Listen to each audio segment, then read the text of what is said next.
കേരളത്തിൽ വിവാഹമോചിതരുടെ എണ്ണം ദിവസം തോറും ഏറി വരികയാണ്. പതിനായിരക്കണക്കിന് വിവാഹമോചന ഹർജികളാണ് സംസ്ഥാനത്തെ വിവിധ കോടതികളിൽ കെട്ടിക്കിടക്കുന്നത്. ദമ്പതിമാർ തമ്മിലെ ചെറിയ സൗന്ദര്യ പിണക്കം പോലും വിവാഹമോചനത്തിൽ കലാശിക്കുന്നു. താരദമ്പതികളായ ദിലീപും മഞ്ജു വാര്യരും നൽകിയ വിവാഹമോചന ഹർജിയുടെ പശ്ചാത്തലത്തിൽ കേരളത്തിൽ വർദ്ധിച്ചുവരുന്ന വിവാഹമോചനത്തെക്കുറിച്ചാണ് ഇന്നത്തെ ന്യൂസ് ആൻഡ് വ്യൂസ് പരിശോധിക്കുന്നത്.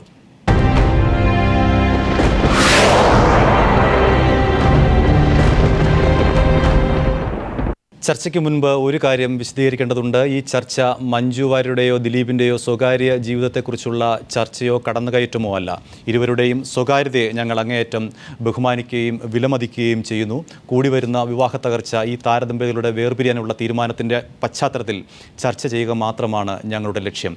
ആദ്യം ശ്രീമതി അനിത സുധീർ, താങ്കൾ നിരവധി വിവാഹമോചന കേസുകൾ കൈകാര്യം ചെയ്ത ഒരാളാണ്. എന്താണ് പൊതുവിൽ കാണാൻ കഴിയുന്ന കാരണം ഒരു വിവാഹമോചനത്തിന്? ഒരുപാട് കാരണങ്ങൾ ചൂണ്ടിക്കാണിക്കാനുണ്ടാകും, പക്ഷേ പൊതുവിൽ ചൂണ്ടിക്കാണിക്കാൻ കഴിയുന്ന ഒരു കാരണം എന്താണ്? ഓരോ കേസും ഡിഫറൻ്റ് ആണ്. എന്നാൽ തന്നെയും ഏറ്റവും കൂടുതൽ മുമ്പിൽ വരുന്നത് പുരുഷന്മാരുടെ കാര്യമാണെങ്കിൽ മദ്യപാനവും, സ്ത്രീകളുടെ കാര്യം വരുമ്പോൾ ഇൻ്റർനെറ്റ്, മൊബൈല്, ഇതിൻ്റെ ഉപയോഗം, ഇലിസിറ്റ് റിലേഷൻഷിപ്പ്, ഇതെല്ലാം കണക്റ്റഡ് ആണ്. എന്നാൽ കൂടുതലും മദ്യപാനം തന്നെയാണ് വിവാഹമോചനത്തിലേക്ക് എത്തപ്പെടുമ്പോൾ ഒരു 75% മദ്യപാനം കൊണ്ട് തന്നെയാണ്. കേരളത്തിൽ ഏറ്റവും കൂടുതൽ മദ്യപിക്കുന്ന ഒരു ആൾക്കാരുള്ള ഒരു സംസ്ഥാനമാണ് കേരളം. അത് തന്നെയാണോ ഏറ്റവും കൂടുതലായി താങ്കളുടെ അനുഭവത്തിൽ ഒരു വിവാഹമോചനത്തിന് കാരണമാകുന്ന ഒരു ഘടകം? ഒരു സ്ത്രീയാണ് വിവാഹമോചനം ആവശ്യപ്പെട്ട് എൻ്റെ അടുത്ത് വരികയാണെങ്കിൽ അതിലൊരു പ്രധാന ഘടകം പുരുഷൻ്റെ മദ്യപാനം തന്നെയാണ്. മദ്യപാനത്തിന് അത്ര പെട്ടെന്ന് വിവാഹമോചനം കിട്ടുന്ന ഒരു കാരണമാണോ? എൻ്റെ ഭർത്താവ് മദ്യപിക്കുന്നു എന്ന് പറയുന്നത് കൊണ്ട് മാത്രം ഒരു വിവാഹബന്ധം വേർപെടുത്താൻ തക്ക വിധം നിയമത്തിൽ പഴുതുകളുണ്ടോ? ഇല്ല, തീർച്ചയായിട്ടും. ഒരു വിവാഹബന്ധം വേർപെടുത്തണമെങ്കിൽ ആ നിയമത്തിൽ കുറേ കാരണങ്ങൾ പറഞ്ഞിട്ടുണ്ട്. ആ കാരണങ്ങൾ കോടതി മുമ്പാകെ ബോധ്യപ്പെടുത്തിയാൽ മാത്രമേ ഒരു സ്ത്രീക്കോ പുരുഷനോ വിവാഹമോചനം കിട്ടുകയുള്ളൂ. അതിലൊരെണ്ണമാണ് ക്രൂരത. ഭർത്താവ് ഭാര്യയോടോ ഭാര്യ ഭർത്താവിനോടോ കാണിക്കുന്ന ക്രൂരത. മദ്യപാനത്തിൻ്റെ ആഫ്റ്റർ എഫക്റ്റ് എന്ന് പറയുന്നത് പലപ്പോഴും മദ്യപിച്ച് ലക്കുകെട്ട് വന്ന് ഭാര്യയെ ഉപദ്രവിക്കുക, മക്കളെ ഉപദ്രവിക്കുക, അതൊരു കാരണം. മദ്യപാനത്തിൻ്റെ മറ്റൊരു ആഫ്റ്റർ എഫക്റ്റ് സംശയരോഗമാണ്. പലപ്പോഴും സ്ത്രീകൾ വന്ന് വളരെ സങ്കടത്തോട് പറയുന്നത് ഭർത്താവിൻ്റെ ഉപദ്രവം ഇല്ലെങ്കിൽ പോലും സംശയരോഗം വളരെ എഫക്റ്റ് ചെയ്യുന്നു എന്നുള്ളത് പറഞ്ഞിട്ടുണ്ട്. അപ്പോൾ മദ്യപാനം ഒരു കാരണമല്ല, പക്ഷേ ബാക്കി അതിനെ കണക്ട് ചെയ്ത് വരുന്ന പല കാരണങ്ങളും മദ്യപാനം കൊണ്ടുണ്ടാകുന്ന കാരണമാണ്. മടങ്ങി വരാം. ഹിമാശങ്കർ, മഞ്ജു വാര്യർ പറഞ്ഞ ഒരു പ്രധാനപ്പെട്ട ഒരു കാര്യം, ഒരുപക്ഷെ ധീരമായ ഒരു നിലപാട് എന്ന് വേണമെങ്കിൽ പറയാം. സാധാരണ സ്ത്രീകൾ ഈ പറഞ്ഞതുപോലെ വിവാഹമോചന ഹർജി നൽകുമ്പോൾ ഭർത്താവിൻ്റെ കയ്യിൽ നിന്ന് ജീവനാംശം വാങ്ങുക, അയാളുടെ സ്വത്ത് പരമാവധി കൈക്കലാക്കുക എന്നൊരു ലക്ഷ്യം കൂടി ഉണ്ട്. അത് ഒരുപക്ഷെ നിയമപരമായി സാധൂകരണം അതിനുണ്ട് താനും. പക്ഷേ ഇവിടെ മഞ്ജു വാര്യർ എടുത്ത ധീരമായ ഒരു നിലപാട് ഒരുപക്ഷെ ഒരു സ്ത്രീക്ക് ഇന്നെടുക്കാൻ കഴിയുന്ന ഏറ്റവും ധീരമായൊരു നിലപാട് എന്ന് വേണമെങ്കിൽ പറയാം. വിവാഹമോചനത്തിൽ ഒരുങ്ങുന്ന ഒരു സ്ത്രീക്ക് കൈക്കൊള്ളാൻ കഴിയുന്ന ഏറ്റവും ധീരമായ നിലപാട്, താങ്കളുടെ പണം, താങ്കളുടെ സ്വത്ത് എനിക്ക് വേണ്ട എന്നുള്ളതാണ്. ഇതൊരു വലിയ മാറ്റമായി കാണാൻ കഴിയുമോ ഹിമാശങ്കർ? തീർച്ചയായും. അതായത് ഇൻഡിപെൻഡൻ്റ് ആയ അഭിമാനമുള്ള ഒരു സ്ത്രീക്ക് തങ്ങളുടെ ജീവിതം മുന്നോട്ട് കൊണ്ടുപോകാൻ ഭർത്താവിൻ്റെ സഹായമോ ആവശ്യമില്ലെങ്കിൽ തീർച്ചയായിട്ടും, ഇപ്പോൾ കുട്ടികൾ ഉണ്ടെങ്കിൽ പോലും അവരെ നോക്കാൻ കഴിവുള്ള ഒരു സ്ത്രീക്ക് അഭിമാനത്തോടുകൂടി ജീവിക്കാം. അത് അഭിമാനത്തോടുകൂടി എനിക്ക് വേണ്ട നിങ്ങളുടെ സ്വത്ത്, thanks for everything. Okay, Hima Shankar, ഒരു കണക്കിലേക്ക് കൂടി പോകേണ്ടതുണ്ട്.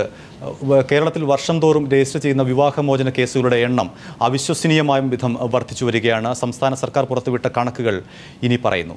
ആ റിപ്പോർട്ടിന് ശേഷം മടങ്ങി വരാം.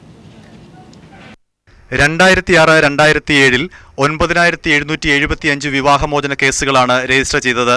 2007-2008 9937 കേസുകൾ, 2008-2009 11194, 2009-2010 11600, 2010-2011 38231, 2011-2012 44436,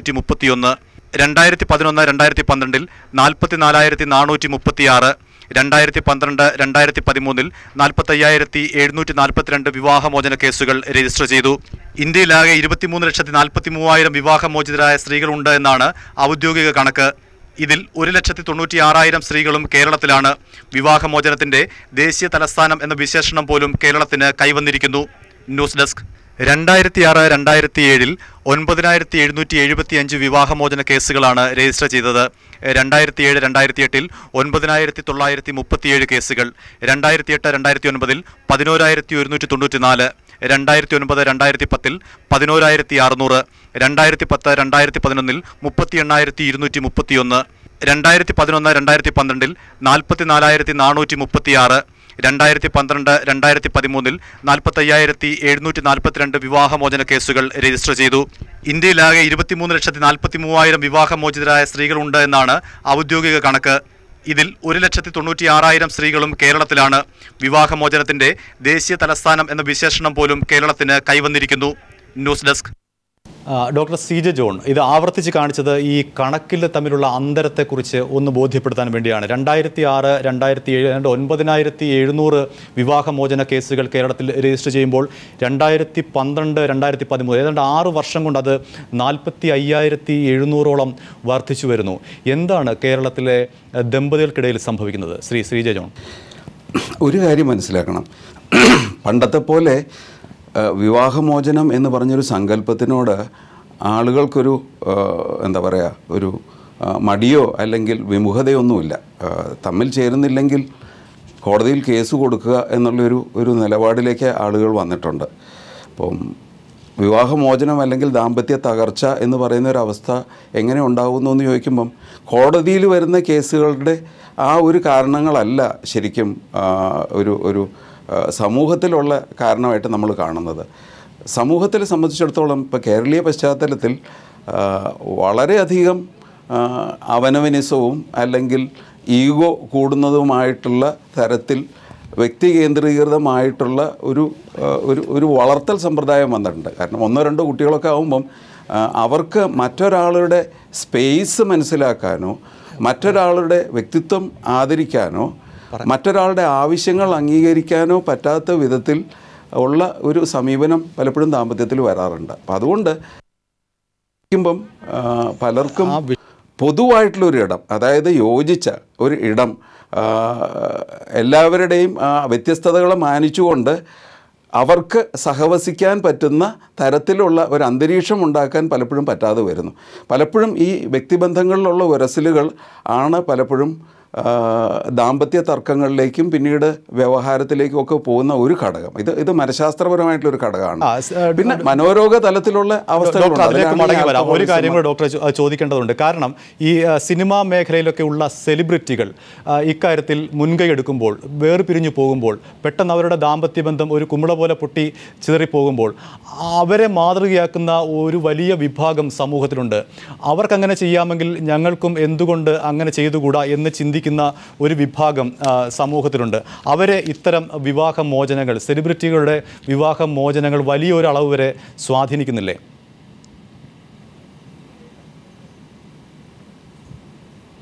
അല്ല, തീർച്ചയായിട്ടും. ഇപ്പോൾ സെലിബ്രിറ്റികളുടെ വിവാഹമോചനം എടുത്താലും അതിൽ സ്പെഷ്യലായിട്ടൊന്നുമില്ല.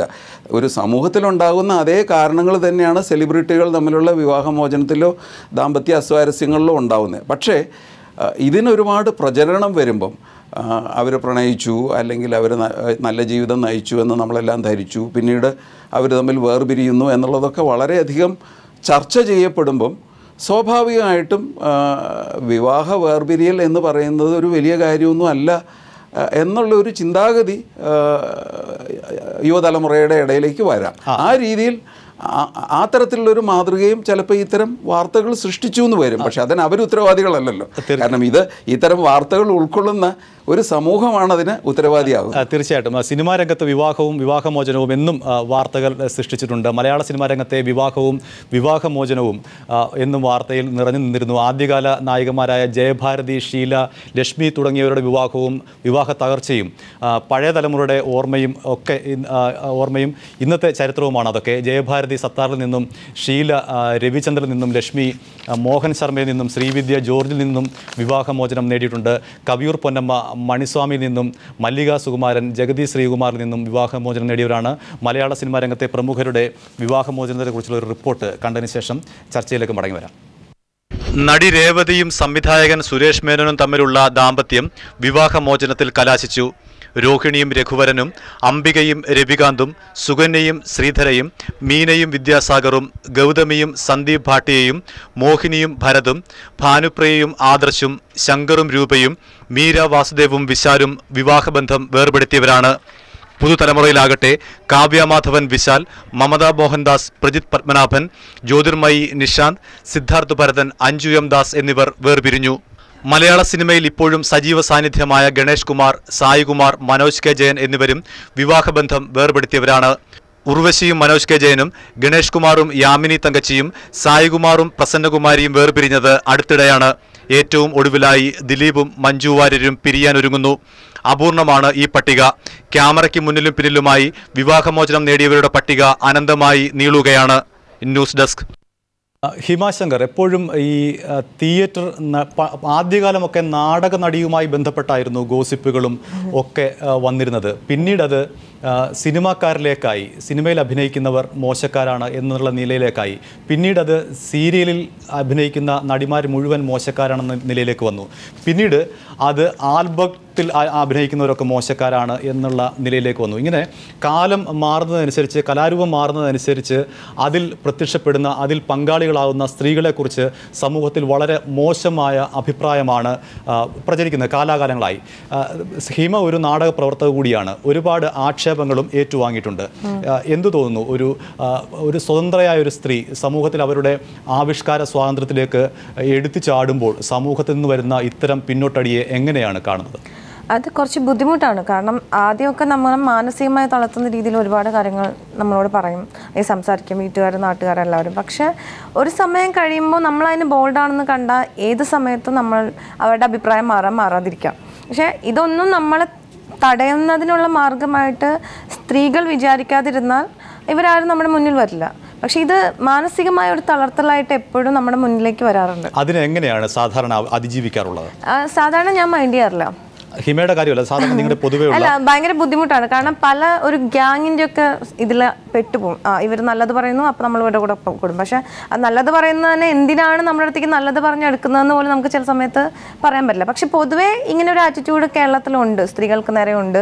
പക്ഷേ ഇതിന് സ്ത്രീകൾ തന്നെ തിരിച്ചറിയും, അവർ ബോൾഡായി നിൽക്കുകയും ചെയ്താൽ മാത്രമാണ്. നമ്മളൊരു തെറ്റും ചെയ്യുന്നതായിട്ട് തോന്നുന്നില്ല.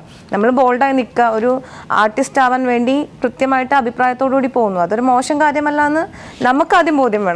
ഇപ്പോഴും പഴയ പോലെ നാടക നടികളെ കുറിച്ച് മോശം അഭിപ്രായമുണ്ടോ നിലവിൽ?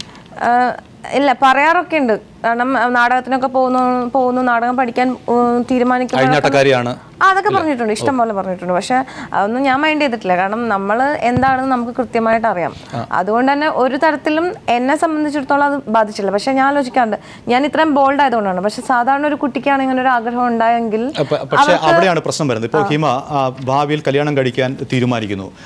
അവിടെ ഹിമയെ മനസ്സിലാക്കാൻ കഴിയുന്ന ഒരു പുരുഷനെ കിട്ടുക എന്നുള്ളത് വലിയ ഭാഗ്യവും സാധ്യത കുറവാണ്. മനസ്സിലാക്കുന്ന ഒരാളെ അവിടെയാണ് പ്രശ്നം. എങ്ങനെ മനസ്സിലാക്കുന്നുള്ളതാണ് പ്രശ്നം. എങ്ങനെ മനസ്സിലാക്കുന്നുള്ളതാണ് പ്രശ്നം. അവിടെയാണ് ഈ പ്രശ്നം വരുന്നത്. അതെ, അത് പ്രശ്നം വെച്ചാൽ ആദ്യം തന്നെ പ്രണയം എന്ന് പറയുന്ന സമയത്ത് ഈ പെൺകുട്ടികൾ കണ്ണുമടച്ച് പ്രണയത്തിൽ വീഴുന്ന ഏർപ്പാട് ഇപ്പോഴും ഉണ്ട്. പക്ഷെ ഇപ്പൊ ചിലര് കണ്ണുമടച്ചല്ല, ചിലര് പെൺകുട്ടികൾ പല രീതിയിൽ ഉണ്ട്. അത് ശരിക്കും ചിലർ കണ്ണുമടച്ച് പ്രേമത്തിൽ വീഴും, ചിലർ ആൺകുട്ടികളുടെ കാശും ഒക്കെ കണ്ടിട്ട് വീഴുന്നവരുണ്ട്. പല രീതിയിൽ നെഗറ്റീവും പോസിറ്റീവും ആയിട്ടുള്ള പ്രണയബന്ധങ്ങൾ ആണുങ്ങൾ തിരിച്ചുകൊണ്ട് ഒരു പെൺകുട്ടിയുടെ കാശും സ്ത്രീധനമൊക്കെ കിട്ടുന്ന രീതിയിൽ കല്യാണം കഴിക്കുന്നവരുണ്ട്. ഇത് ശരിക്കും ഇവർക്കിടയിൽ എന്ത് ബന്ധമാണുള്ളത്? അത് പ്രണയം, ഒരു സമയം കഴിയുമ്പോൾ പ്രണയത്തിനപ്പുറത്തൊരു ബന്ധമാണ് ഒരു ദാമ്പത്യത്തിലുള്ളത്. ഈ ദാമ്പത്യത്തിലുള്ള പ്രണയത്തിനപ്പുറത്തുള്ള ബന്ധത്തിൽ ഇവര് അപ്പോഴും ഒരു വ്യക്തികൾ തന്നെയാണ്. ഇവർക്ക് എല്ലാ തരത്തിലുള്ള വികാരങ്ങളുണ്ടാവും. ചിലപ്പോൾ ഇവർ നമ്മൾ ആദ്യം ഉണ്ടായിരുന്നൊരു അത് ആ മുന്നേറ്റം ഉണ്ടാവണം. ഒരു യാത്രയാണ് ദാമ്പത്യം. അതിൽ ഒരു സമയം കഴിയുമ്പോൾ ഒരു വളർച്ച ഉണ്ടായില്ലെങ്കിൽ പിന്നെ അവിടെ ബ്ലോക്കാവും. ആ പഴയ ഒരു രീതിയിലേക്ക് മാത്രം തിരിച്ചു പോകാൻ പറ്റില്ല. അഡ്വക്കേറ്റ് അനിത, വളരെ ചെറിയ ഫാമിലിയിലേക്ക് നമ്മൾ ചുരുങ്ങിയിരിക്കുന്നു. ഒരു ന്യൂക്ലിയർ ഫാമിലിയാണ് ഇന്ന്.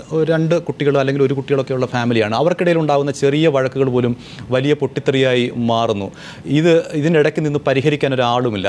ഇത്തരം ചെറിയ സൗന്ദര്യ പിണക്കങ്ങൾ പോലും വലിയ പൊട്ടിത്തെറിയിലേക്ക്, ദാമ്പത്യ തകർച്ചയിലേക്ക് വന്നുപെടുന്നു. അതിനുള്ള ഡോക്ടർ CJ ജോൺ പറഞ്ഞതുപോലെ അതിനുള്ള കാരണമായിരിക്കും ഒരു പക്ഷേ മദ്യപാനം, ലൈംഗിക ശേഷി കുറവെന്നൊക്കെ പറയുന്നത്.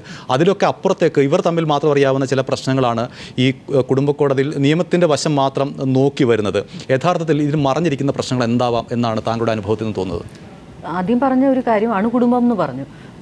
ഒരു ഹസ്ബൻഡ്, വൈഫും കുട്ടിയും അല്ലെങ്കിൽ കുട്ടികളും ഉള്ള വീട്ടിൽ ആരെങ്കിലും ഒരാൾ തെറ്റ് ചെയ്താൽ മറ്റേയാൾ ബ്ലെയിം ചെയ്യും. അതേസമയത്ത് കൂട്ടുകുടുംബം, അമ്മായി അച്ഛൻ, സഹോദരന്മാർ, സഹോദരിമാരൊക്കെ ഉണ്ടെങ്കിൽ ആരെങ്കിലും 2 പേരെങ്കിലും പറയുമ്പോൾ സ്വയം തിരുത്തും. ഞാൻ ചെയ്ത തെറ്റാണ് എന്നൊരു തോന്നൽ ഹസ്ബൻഡിനോ വൈഫിനോ ഉണ്ടാകാൻ സാധ്യതയുണ്ട്. ഇവിടെ തിരുത്താൻ ആളില്ല. ഈ കൂട്ടുകുടുംബത്തിനും അണുകുടുംബത്തിനും നല്ലതുമുണ്ട് ദോഷവുമുണ്ട്. അത് രണ്ടും മനസ്സിലാക്കി മുമ്പോട്ട് പോയാൽ നല്ലതാണ്. ഇപ്പം സെപ്പറേറ്റ് താമസിക്കുന്ന ഫാമിലിക്ക് ആഴ്ചയിലൊരിക്കലോ അല്ലെങ്കിൽ മാസത്തിലൊരിക്കലോ 2 ദിവസം പാരൻസുമായിട്ട് സ്പെൻഡ് ചെയ്യാം. അപ്പോൾ അവർ തമ്മിലുള്ള ഒരു എന്തെങ്കിലും ഡിസ്പ്യൂട്ട് ഉണ്ടെങ്കിൽ ചർച്ച ചെയ്ത് പരിഹരിക്കാവുന്നതാണ്. ഇപ്പോൾ ഫാമിലി കോർട്ടിൽ എത്തുന്നത് തന്നെ ഒറ്റയടിക്ക് ഫാമിലി കോടതി പോയതിനെ ഡിവോഴ്സ് കിട്ടുന്നില്ല. അവിടെ അദാലത്തുണ്ട്, മീഡിയേഷനുണ്ട്, കൗൺസിലിംഗ് ഉണ്ട്. കുറേ കടമ്പകൾ കടന്നു മാത്രമേ ഒരു ഡിവോഴ്സ് എന്ന് പറയുന്ന എത്ര ഒരു ഡൈവോഴ്സ് പെറ്റീഷൻ ഫയൽ ചെയ്താൽ എത്ര നാളിനകമാണ് സാധാരണ കോടതി അനുവദിക്കാറുള്ളത്? ഡിവോഴ്സ് 2 തരത്തിൽ ഫയൽ ചെയ്യാം. ഒന്ന് ജോയിന്റ് പെറ്റീഷൻ, അതായത് രണ്ടുപേരും സംയുക്തമായി അതാണെങ്കിൽ 6 മാസം വെയിറ്റിംഗ് പീരീഡ് ഉണ്ട്. ആക്ടിൽ തന്നെ പറയുന്നുണ്ട് 6 മാസത്തെ പീരീഡ് ചില പ്രത്യേക സാഹചര്യത്തിൽ വേവ് ചെയ്യാമെന്ന് പറയുന്നുണ്ട്. അത് വേണ്ടാന്ന് പിന്നീട് നിശ്ചയിച്ചു. ഇപ്പോൾ വീണ്ടും പ്രത്യേക സാഹചര്യത്തിൽ വീണ്ടും അത് വർഷങ്ങളായി കേസ് നടത്തുന്നവരാണ് ഉഭയസമ്മതപ്രകാരം ഹർജി കൊടുക്കുന്നതെങ്കിൽ അത് അനുവദിക്കാം. ഇല്ലെങ്കിൽ 6 മാസത്തെ വെയിറ്റിംഗ് പീരീഡ് എന്ന് പറയുന്ന ഒരു വെയിറ്റിംഗ് പീരീഡ് ഉണ്ട്. അത് 2 കക്ഷികൾക്കും ചിന്തിക്കാനുള്ള ടൈമാണ്. ഒരാൾ ഇല്ലാതെ ആകുമ്പോൾ മറ്റൊരാളിന് എങ്ങനെ ജീവിക്കാമെന്നത്.